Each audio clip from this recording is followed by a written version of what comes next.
enjoy the video. Now, let's start with the basics. The syntax of a dictionary. Now, you have either an integer or a string as what is called the key. The key is then followed by a colon. Then you do space. Then you can do whatever you want. So let's assign this A thing to 1. And then to make another one, put a comma, then a space. Then you can do it again. Like now I'll do B.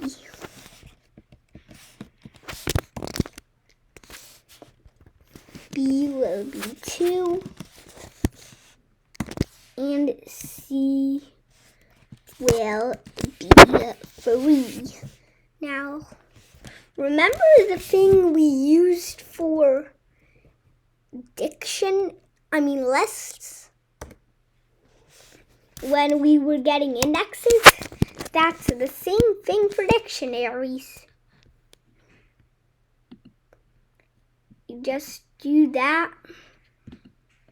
Then, well, that first of all does nothing because, oops, if you forget to do the print statement, that happens. But now, you get 1. If you do B, you get 2. If you do C, you get 3. If you do just print A, it will print the exact thing you typed in for the dictionary. And also, you can put dictionaries in dictionaries, and this is how the like integer as key thing works. So if you do 1, you get B. But first, let's remove that before we get complex. Now print A. Okay, wait. What are some of the methods?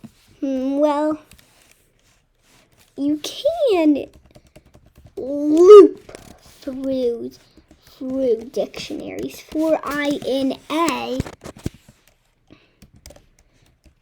print I.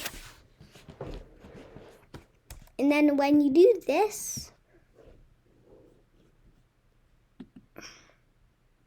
you get A, B, C. That is all the keys of the dictionary. Let's use the dot keys method. Oh, set like object providing a view on these keys.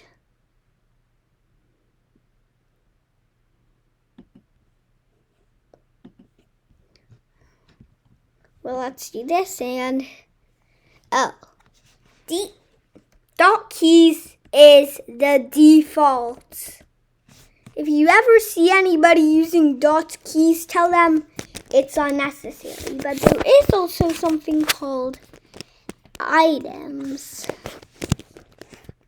And then, a view on these items.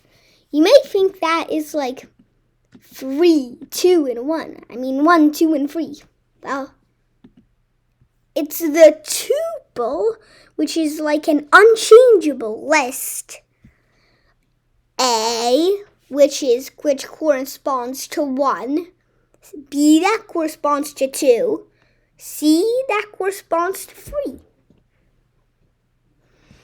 Pretty good.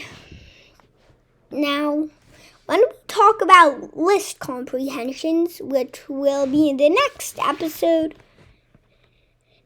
we will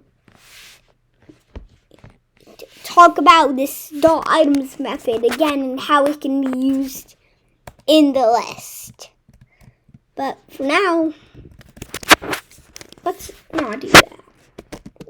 But now, let's try doing this. Let's replace every single element with a list containing numbers.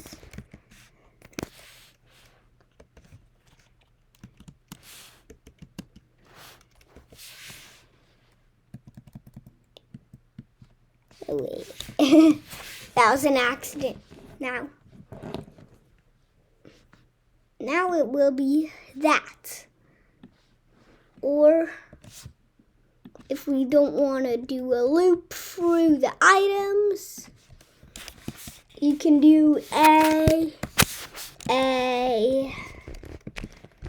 0, which will return 1, a 1, which will do 2, a 2, which will do 3. And then there's that. Then you can put dictionaries in these lists directly. Or even better, let's first delete all of this.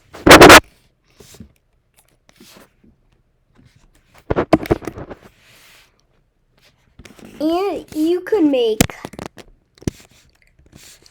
it be a dictionary. Like, yeah, a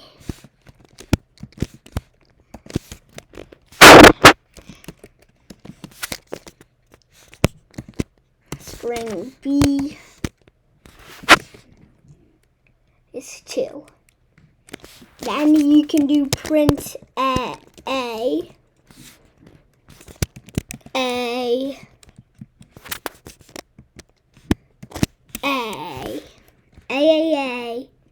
which will be 1. And you can do A, B, which will be 2. And then you can do AB, which is also 2, and AC. Oh, and AC, which is 3. And then you can use values in dictionaries as like the Y, X, and Z values in games. Well, X, Y, and Z values in games. And then you can use them as parts of a like if statement and other stuff. There are like infinite possibilities. You could even use it to make a simple 2D coordinates plane. You could do X, Y is equal to the dictionary containing X, which at the origin is 0. So we start from the origin. And then the Y, we will do 0. Then you can do X, Y. You can do X, Y, X plus equals 3. X, Y, Y plus equals 4. Now you can do 4i in range. I mean, not in range. 4i in X, Y. Just do print and also I meant dot items.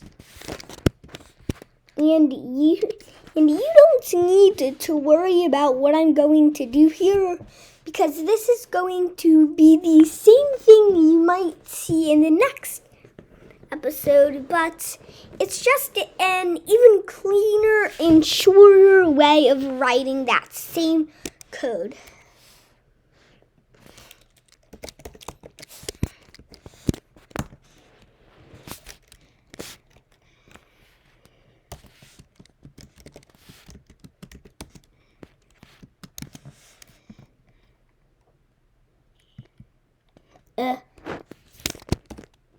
X, Y.